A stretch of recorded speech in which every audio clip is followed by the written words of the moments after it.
si është ky raporti midis të priturit, të qenurit korrekt, të konfirmosh informacionin dhe shpejtësisë për të qenë i pari, për të qenë i klikueshëm, për të pasur një viralitet. Po, është goxha shqetësuese, ka një lloj toksiciteti shumë të madh dhe një abuzim shumë të madh me fjalët, tronditse, bujshme, pa parë ndonjëherë, që neve e shikojmë çdo ditë. Kjo nuk duhet të na dekurajoj, që të vazhdojmë të bëjmë punën tonë me korrektësi. Për mua personalisht më shumë rëndësi ka që ti të publikosh një informacion të saktë, le të jetë ky 1 apo 2 orë më vonë, sesa të tjerët, por e rëndësishme është të jetë i saktë, se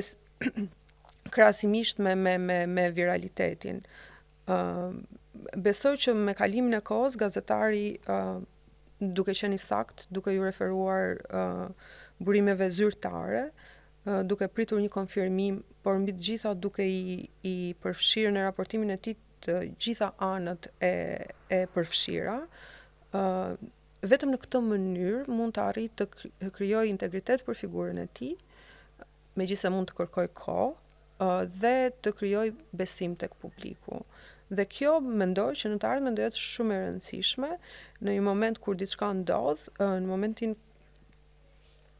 kur ti ke krijuar këtë lloj reputacioni, këtë lloj integriteti dhe besueshmërie me